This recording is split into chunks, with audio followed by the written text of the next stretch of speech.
परम श्रद्धेय असंगदेव जी महाराज, सभी परम वंदनीय पूज्य श्रद्धेय संत चरण,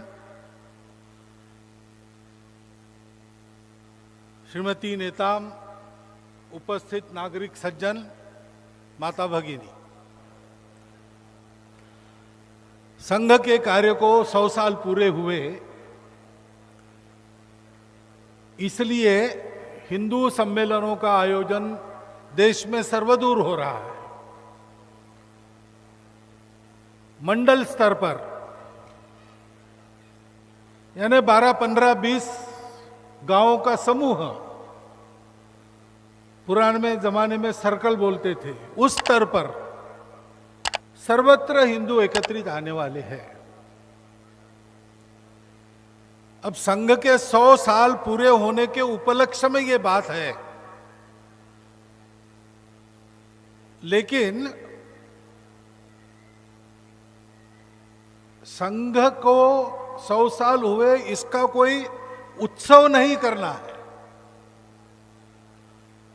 वैसे तो कुछ नहीं करते, जिंदा रहते तो भी 100 साल हो जाते। 100 साल होने में कोई बहादुरी नहीं है, लेकिन अब 100 साल हो गए और संघ का कार्य जो नागपुर के मैदान में एक छोटी सी शाखा के रूप में शुरू हुआ, वो आज सर्वदूर देश में चल रहा है। संघ के स्वयंसेवक इस देश में कहीं भी जाए, कश्मीर घाटी में जाए या मिजोरम में जाए, अंडमान में जाए, सिक्किम में जाए, कच्छ में जाए, उत्तर दक्षिण पूर्व पश्चिम, जहां भारतवर्ष है वहां संघ का काम है, संघ के स्वयंसेवक है। तो ये सब क्यों किया? डॉक्टर हेडगेवार ने अक्षरशः अपने खून का पानी करके इस संघ को बढ़ाया। तब से आज तक इतने सारे कार्यकर्ताओं के त्याग परिश्रम से ये संघ इतना बड़ा हुआ। किस लिए हुआ? इसलिए हुआ कि अपने पवित्र हिंदू धर्म, हिंदू संस्कृति और हिंदू समाज का संरक्षण कर हिंदू राष्ट्र की सर्वांगीण उन्नति होनी चाहिए। और इसलिए कार्यकर्ताओं ने सोचा 100 साल पूरे होंगे तो समाज में जाएंगे और समाज को कुछ बातें बतानी है। हम हिंदू समाज के लोग हिंदू के नाते विचार करते हैं तो बहुत सारी परिस्थितियां दिखती है अपने को, जैसा बांग्लादेश का आपने उल्लेख किया महाराज जी ने, घर के संस्कारों के बिगाड़ का माता जी ने उल्लेख किया। किसी भी क्षेत्र में विचार करें तो कोई ना कोई संकट दिखाई देता है और उसकी चर्चा भी बहुत होती है, लेकिन संकटों की चर्चा करके फायदा तो कुछ नहीं। संकटों का हिसाब किताब ध्यान में आ गया, इतनी चर्चा कर ली तो पर्याप्त है। चर्चा तो उपायों की ज्यादा होनी चाहिए, क्योंकि हम लोगों को जो संकट दिखते हैं आसपास, आपके व्यक्तिगत जीवन के हो या अपने राष्ट्रीय जीवन के हो, उन संकटों का उपाय अपने पास ही है। हम ठीक रहे तो किसी संकट की यह औकात नहीं है को हमको लील जाए। इतनी चेतना शक्ति प्रत्येक मनुष्य में है, इतनी चेतना शक्ति हिंदू समाज में है। एक खरगोश सोया था जंगल में, तो ताड़ के पेड़ का सूखा पत्ता ऊपर से गिरा खड़क से, तो खरगोश डरपोक तो होता ही है, छोटा सा होता है, वो हड़बड़ा के उठा, भाग के छुप गया। थोड़ी मुंडी बाहर निकाल के देखता है तो कुछ नहीं, एक सूखा पत्ता खड़का। तो उसको ग्लानि हो गई, हे भगवान क्या तुमने मुझे ऐसा बनाया, छोटा सा, सबको डरना पड़ता है, मेरे मन का डर जाता नहीं। भगवान अरे कम से कम हाथी जैसा बड़ा शरीर तो देते, तो मैं किसी से नहीं डरता। अब भगवान सबकी सुनते हैं, उसकी भी सुन ली और तथास्तु कह दिया। तो खरगोश खरगोश ही रहा, लेकिन हाथी जितना मोटा हो गया। अब उसको आनंद हुआ कि चलो अब डरने की जरूरत नहीं। तालाब की तरफ निकला स्नान करने के लिए। तो मेंढकों ने कहा कि कौन से तालाब में जा रहे हो? वो नया तालाब जो कल दिखा हमने, वहां मत जाओ, वह मगरमच्छ रहता है, पानी में हाथी को भी भारी होता है, तुमको खा जाएगा। तो स्नान किए बिना उल्टे पर लौटना पड़ा। फिर से सोचने लगा भगवान क्या फायदा है मोटे शरीर का, उस मगरमच्छ को डरना पड़ता है, उसके जैसी मोटी खाल और शरीर पर कांटे देते तो फिर मैं उससे भी नहीं डरता। तो भगवान ने फिर से तथास्तु कह दिया, उसके शरीर पर कांटे आ गए, खाल मोटी हो गई। अब उसको लगा कि डरने की कोई बात नहीं है। बाहर निकला तो देखा सब जंगल के जानवर भाग रहे। बंदर भाग रहे थे, पूछा उसने भाग क्यों रहे हो भाई? बोले तुम भी भागो, जंगली भैंसों का एक झुंड इधर चला आ रहा है दौड़ते हुए, बीच में पड़ जाओगे तो रौंदे जाओगे, ये तुम्हारा मोटापा, ये कांटे वाटे काम नहीं आएंगे। तो फिर से जाके अंदर जाके रोने लगा, भगवान क्या मजाक लगाया है, मैं जब से कह रहा हूं मेरा भय जाता नहीं, भय जाना चाहिए, आकार मांग रहा हूं, कांटे मांग रहा हूं सब। तो भगवान ने कहा उसको कि अरे मूर्ख, तुझको अगर भय भगाना है तो ये मोटी खाल और कांटे क्यों चाहिए? तुम्हारे छोटे शरीर में ही एक निर्भय हृदय मांग लेते तो तुम्हारा डर समाप्त हो जाता। हिंदू समाज की स्थिति ऐसी ही है। समस्या तो है, लेकिन उपाय अपने हाथ में है भाई। रामबाण उपाय अपने हाथ में। देखो अपना देश कितना पुराना है, और देखो अपने देश के पास कितना उच्च विचार है, कितना अच्छा अच्छा तत्वज्ञान है, संतों का संग सदा मिलते रहता है। भगवान को साक्षात करने वाले संत और किसी समाज में आज उपलब्ध नहीं है जो हमारे समाज के पास है।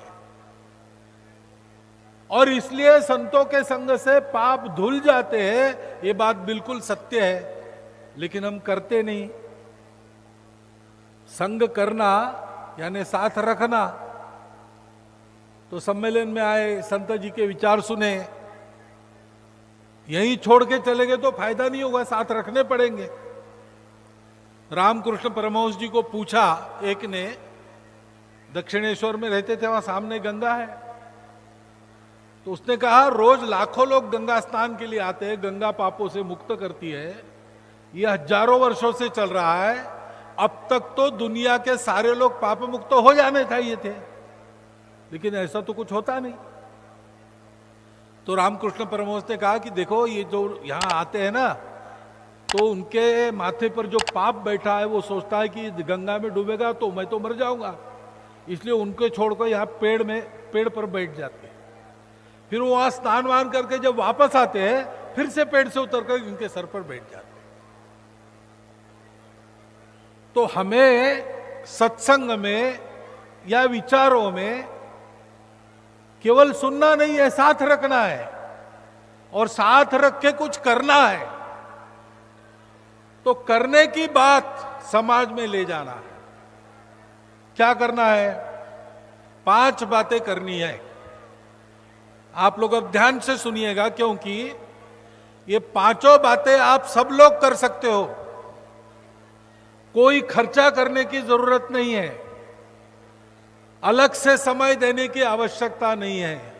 आप जो जी रहे हो उसी में ये 5 बातें करो। पहली बात है, अपने आंखों से अलगाव और भेद को निकाल दो। सबको अपना मानकर व्यवहार करो। लेकिन क्या करो? तो आप जितने इलाके में रहते घूमते हो, जितने इलाके में आपका परिचय है, उसमें जितने हिंदू हैं, हम तो सब हिंदुओं को एक ही मानते हैं, लेकिन दुनिया हिंदुओं में प्रकार मानती है। जो महाराज जी ने कहा कि जात पात भाषा प्रांत पंथ, दुनिया जितने प्रकार की मानती है उसमें, उन सब में मेरे अपने दोस्त होने चाहिए। और हमारे घर के मित्र घर उन सब लोगों में होने चाहिए। नित्य आना जाना, उठना बैठना, खाना पीना, सुख दुख में सहभाग जैसे मित्रों का आपस में होता है, मित्र कुटुंबों का आपस में होता है, वैसा हमारा होना चाहिए। आज से शुरू कीजिए। जात नहीं देखना, पात नहीं देखना, कितना पैसा कमाता है नहीं देखना, भाषा कौन सी नहीं देखना, सब अपने हैं। सब भारतवासी मेरे अपने हैं, पूरा भारत मेरा अपना है। और इसलिए केवल भाषण नहीं दूंगा, मैं अपने मित्र सब लोगों में बनाऊंगा। इसको कहते हैं सामाजिक समरसता। मन का भाव सबको अपना मानता है, किसी को पराया नहीं मानता। दिखते हैं लोग अलग वेश पहने हुए दिखते हैं, अलग भाषा बोलते हुए सुनाई देते हैं, लेकिन ये सब होने के बाद भी मैं आपके अंदर जो बैठा है घट घट में राम, उसको देखता हूं और कहता हूं कि जो मुझ में है वो आप ही में है, और इसलिए आप अलग नहीं हो, सब मेरे अपने। ऐसा व्यवहार करना सीधा। और अगर ऐसा व्यवहार करने वाले लोग, उनका विचार आपके क्षेत्र में प्रभावी है, तो अपने क्षेत्र में जो पानी है, पानी की व्यवस्था है, तालाब है, कुएं है, दर्शन की व्यवस्था है, मंदिर है, मठ है, और जीवन पूरा होने के बाद जाने की व्यवस्था है स्मशान, वो किसी का बनाया हो, सब हिंदुओं के लिए खुला चाहिए। ये अगर आप समझा बुझा के कर सकते हो तो करो, इसके लिए मारपीट नहीं करना, क्योंकि ये जोड़ने का काम है, इसमें संघर्ष नहीं है। दूसरी बात जो कही गई, व्यसन वगैरह वगैरह सारी बातें, आदमी जब दुनिया में अकेला पड़ जाता है तो व्यसनों में ज्यादा फंसता है। उसको अगर आधार रहा, लोगों में बातचीत रही, गपशप होती रही, तो वो बच सकता है। आजकल घर में भी गपशप बंद हो गई,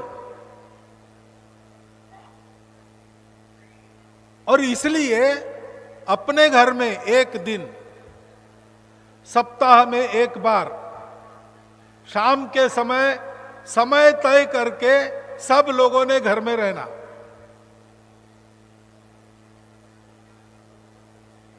श्रद्धानुसार भजन करना, उसके बाद घर में बनाया हुआ मां के हाथ का भोजन करना, मीन में निकाले बिना,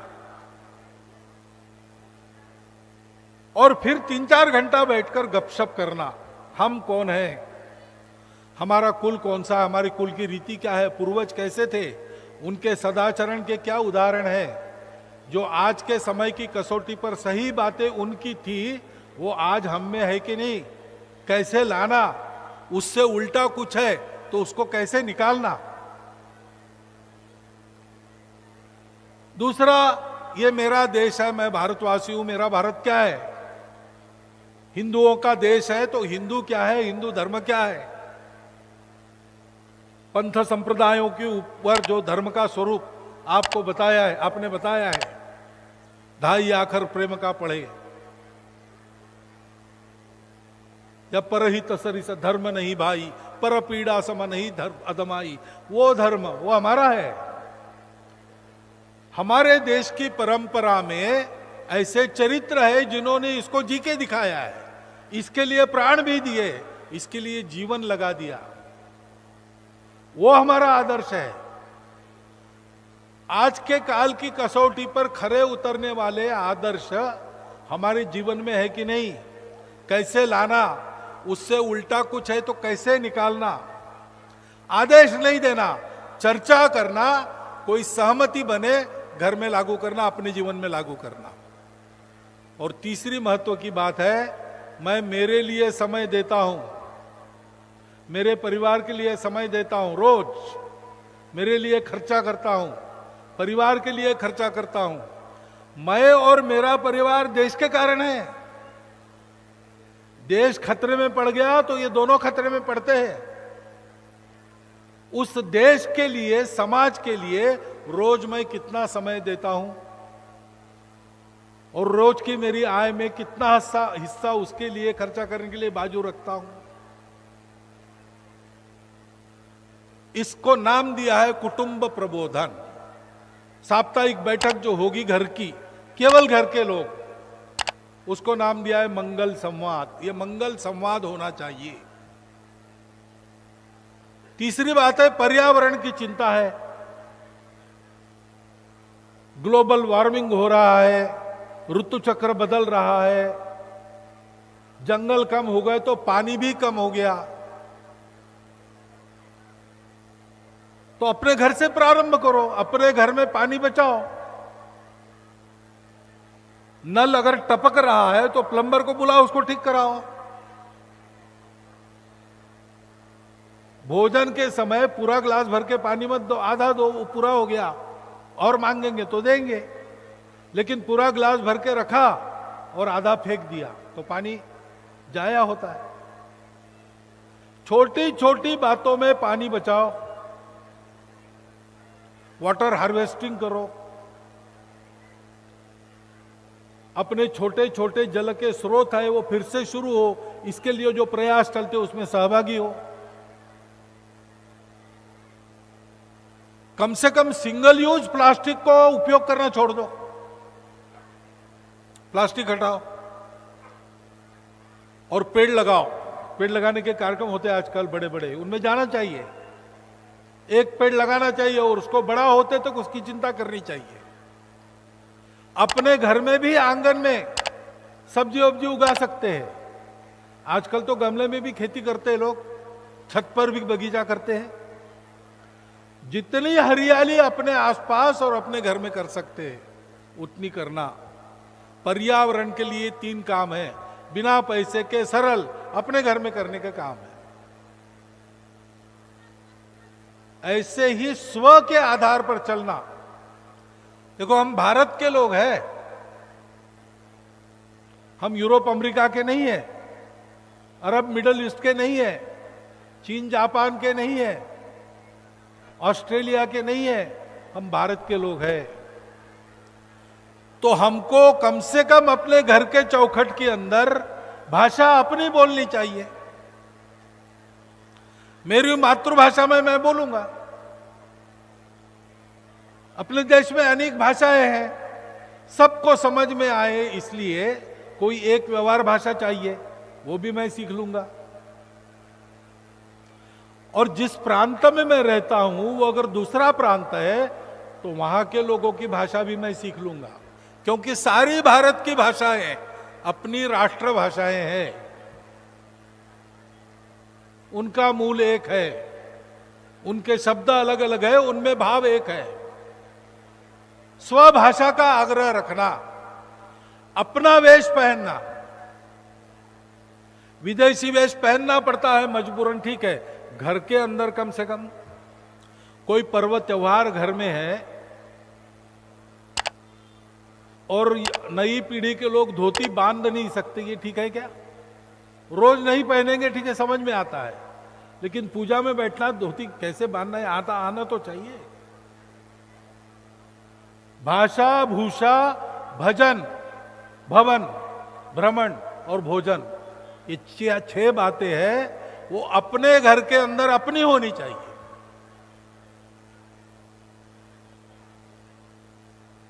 और अपने देश का बना माल खरीदना चाहिए। एक तो स्वावलंबन की बात है, तो जो घर में हो सकता है बाहर से नहीं लाना।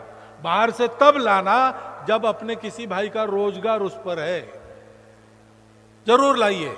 अपने यहां पहले तो ऐसा होता था, संक्रांति के बाद भोगी होती थी, सब मिट्टी के बर्तन होते थे, तो हम बर्तन लेके गांव के बाहर जाके बर्तन फोड़ देते और वापस आते समय कुंभकारों के मोहल्ले से साल भर के नए बर्तन खरीद के आते थे। कुंभकार बंधुओं का रोजगार सुनिश्चित होता था। विनोबाजी भावे कहते हैं, स्वदेशी यानी स्वावलंबन और अहिंसा। हम अपने दम पर जीते, अपने साधनों से अपना जीवन बनाते, और जिनका रोजगार हमारे जीवन पर चलता है उनका रोजगार भी कायम रखते। अपने देश में जो बनता है बाहर से नहीं लाना, अपने देश का रोजगार बनना चाहिए। विदेश की चीज है, बिना उसके काम चलाओ नहीं चल सकता। कोई दवाई है दूसरी जगह नहीं बनती तो फिर खरीदना, लेकिन अपने शर्तों पर खरीद। इसको कहते हैं स्वबोध से जीना। और पांचवी और आखिरी बात है कि सब नियम कानून संविधानों का पालन करना। अपने देश का संविधान है, अपने लोगों ने बनाया है, और इसलिए अपने देश का जो मानस है वो उसमें प्रकट हुआ है। उपासना की स्वतंत्रता दी है। 4 प्रकरण संविधान के, संविधान की प्रस्तावना, नागरिक कर्तव्य, मार्गदर्शक तत्व और नागरिक अधिकार, ये बार बार पढ़ने चाहिए, क्योंकि धर्म का आचरण कैसा हो उसका चित्र उसमें दिखता है। जो हमारा सनातन धर्म हमको संत महात्मा बताता है, आज के दिन में उसका आचरण कैसे करे, उसकी चौखट इन 4 प्रकरणों से बनती है। और इसलिए उसके अनुसार चलना, उसके अनुसार कानून बने हैं देश में, नियम बने हैं। तो बिल समय पर भरो, टैक्स समय पर भरो, रास्ते में जाते समय रहदारी के नियमों का भंग मत करो, लाल बत्ती मत तोड़ो। एकादा कार्यक्रम है 10 बजे के पहले समाप्त रात को करना है, नियम है, करना है। नागरिक जीवन के सारे नियम पालन करना, स्वतंत्र देश में देशभक्ति यानी नागरिक जीवन का अनुशासन, नागरिक जीवन की संवेदना, ये भगिनी निवेदिता कहती थी, वो करना है। और कुछ नियम है जो कहीं लिखे नहीं है, जिनका पालन न करने से आपको सजा नहीं होगी, क्योंकि वो गुनाह नहीं है कानूनन, लेकिन वो नियम पालन करते हैं तो हमारे मनुष्य के जीवन में श्रेष्ठता आती है। वो हमको उस दैवी गुण संपत्ति की ओर ले जाती है, जिसके बारे में महाराज जी ने आपको बताया 16वें अध्याय के पहले 3 श्लोक। घर में बड़ों का पैर छूकर नमस्कार करना, या आप नहीं करेंगे तो आपको सजा नहीं होने वाली, देश के कानून में नहीं है, लेकिन देश की परंपरा में है। बड़े बड़े लोग भी उसके कारण नम्रता को याद रखने में सफल हो जाते हैं।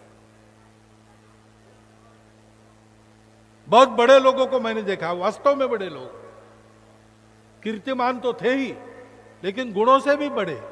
मैंने देखा वो अपने बड़ों के सामने, 4 लोगों के सामने भी झुककर नमस्कार करते हैं। उनको कोई संकोच नहीं होता है, क्योंकि मन में अहंकार नहीं है।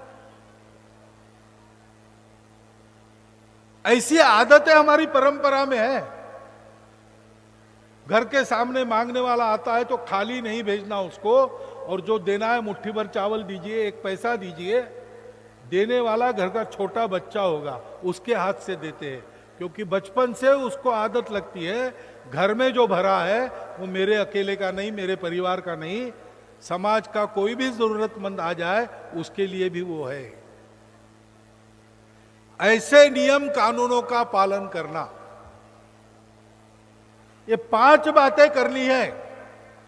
इसको हम करेंगे तो आपस में भाईचारा, मेल जोल से लेकर तो संकटों का मुकाबला करने वाली विजयशालिनी शक्ति हमारे व्यक्तिगत जीवन में, हमारे परिवार के जीवन में और हमारे समाज के जीवन में पैदा होगी। ये संदेश लेकर संघ के स्वयंसेवक आपके पास आएंगे। ये जो संदेश वो देंगे वो केवल मौखिक नहीं देंगे, उनके जीवन में वो इन 5 कामों में थोड़ा आगे बढ़ गए होंगे, तब आपके पास आएंगे। तो आपको ध्यान में आएगा कि हमारे जैसे लोग इसमें आगे बढ़ सकते हैं। आप उनके साथ इन सब बातों में आगे बढ़ सकते हो। ये अपने कल्याण का मार्ग है, अपने कुटुंब के कल्याण का मार्ग है, अपने देश के कल्याण का मार्ग है, और सारी दुनिया का कल्याण भारत के कल्याण से होने वाला है। इसलिए विश्व कल्याण का मार्ग है। विश्व धर्म, मानव धर्म, जिसको आजकल हिंदू धर्म कहते हैं, उसी का ये प्रत्यक्ष आचरण आज के समय में है। और इसलिए इस आचरण को हम करेंगे तो एक पंथ में चार चार काज अपने सिद्ध होंगे। मैं, मेरा परिवार, मेरा देश, मेरी दुनिया, सब सुखी होंगे, निरामय होंगे। सब सुखी होंगे तो दुख कहीं नहीं रहेगा। और इसलिए जो प्रार्थना हम करते हैं, सर्वेपि सुखिनः सन्तु सर्वे सन्तु निरामया सर्वे भद्राणि पश्यन्तु मां कश्चित् दुःख भाग् भवेत्, इस प्रार्थना का जो परिणाम है वो परिणाम हमको इसी जीवन में, इसी धरातल पर, इन्हीं आंखों से देखने को मिलेगा। और इसलिए इन 5 बातों को, करने की बातों का ध्यान रखकर यहां से जाएंगे तो हमारी विशिष्ट अतिथि महोदया ने जो बोला, हमारे प्रमुख अतिथि ने जो बोला, संत जी ने जो उपदेश किया, वो सब शब्द नहीं रह जाएंगे। उनको आप अपने आचरण में भी देख सकेंगे, बढ़ा सकेंगे। और इसलिए इन 5 परिवर्तनों को हृदयंगम करके यहां से जाइए, करना शुरू कर दीजिए। स्वयंसेवक भी आपके साथ रहेंगे, इतना एक आश्वासन देता हूं। आप सबको धन्यवाद देता हूं और मेरे 4 शब्दों को विराम देता हूं।